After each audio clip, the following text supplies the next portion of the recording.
until it stops blinking and tells you what the pH is. Right now it's saying the pH is 6.9. It's a little low, but the ammonia is less toxic the lower the pH. It's 6.9. So now I'll test this in here.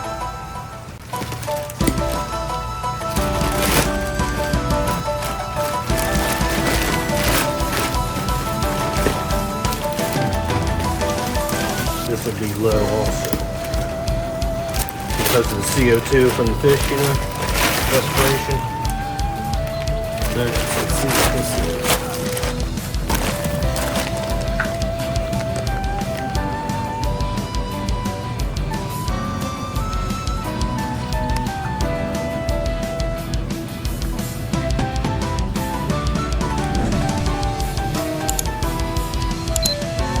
.7. That's close. I mean,